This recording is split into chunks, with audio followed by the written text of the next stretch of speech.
सणासुदीच्या किंवा खाजगी कार्यक्रमाच्या निमित्तानं मुंबईहून आपल्या मूळ गावी आलेल्या या मंडळींनी कायद्याचं उल्लंघन करत रात्री हवेत गोळीबार केला। पुणे जिल्ह्यातील शिरूर तालुक्यातील संविदणे गावात रात्रीच्या सुमारास हवेत गोळीबार झाल्याची घटना धक्कादायक घडली असून या प्रकरणी पोलिसांनी एका सेवानिवृत्त सैनिकासह अन्य दोघांवर गुन्हा दाखल केलाय। सैनिक असून ही घटना अत्यंत निंदनीय आहे। व्हिडिओ पुढे बघण्यापूर्वी चॅनल सबस्क्राइब करा आणि बाजूस असलेली घंटी दाबायला विसरू नका अशाच डेली ताज्या अपडेट्स बघण्यासाठी। 5 एप्रिल 2026 रोजी रात्री 11:30 वाजेच्या सुमारास राजेश लंघे यांच्या घरासमोर हा गोळीबाराचा थरार घडला, ज्यामुळे संपूर्ण परिसरात एकच खळबळ उडाली होती। सणासुदीच्या किंवा खाजगी कार्यक्रमाच्या निमित्तानं मुंबईहून आपल्या मूळ गावी आलेल्या या मंडळींनी कायद्यांचं उल्लंघन केल्याचं प्राथमिक तपासात समोर आलं आहे। घटनेची माहिती मिळता शिरूर पोलिसांनी तातडीनं घटनास्थळी धाव घेत तपास सुरू केला। गोळीबाराचा हा प्रकार परवानाधारक शस्त्रांच्या बेकायदेशीर वापरामुळे घडल्याचं निष्पन्न झालंय।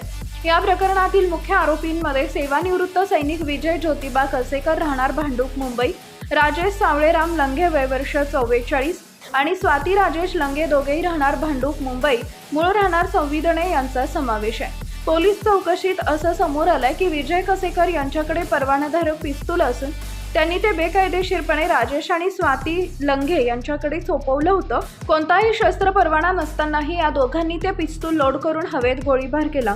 सार्वजनिक ठिकाणी अशा प्रकारे शस्त्राचा वापर केल्यानं नागरिकांच्या जीवितास गंभीर धोका निर्माण झाला होता।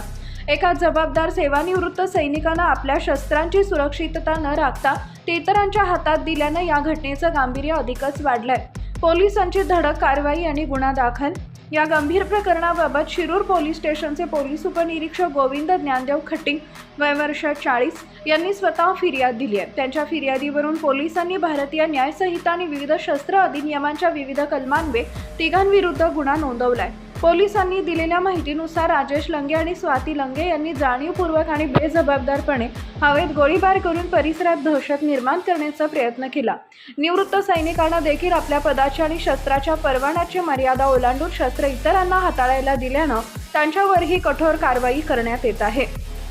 सध्या पोलीस या प्रकरणातील तांत्रिक पुरावे गोळा करत असून पडलेल्या पुंगळ्या आणि पिस्तूल जप्त करण्याची प्रक्रिया सुरू आहे। शिरूर तालुक्यात अशा प्रकारे हवेत गोळीबार होण्याच्या घटना वाढल्यानं ग्रामस्थांमध्ये चिंतेचं वातावरण आहे। कायद्याचे रक्षक असलेल्या निवृत्त सैनिकांकडूनच अशी चूक घडल्याने आश्चर्य व्यक्त केलं जात आहे। पोलिसांनी या घटनेनंतर संविदणे गावात मोठा बंदोबस्त तैनात केला असून अशा प्रकारच्या बेकायदेशीर कृत्यांना थारा दिला जाणार नाही असा सज्जड इशारा दिलाय।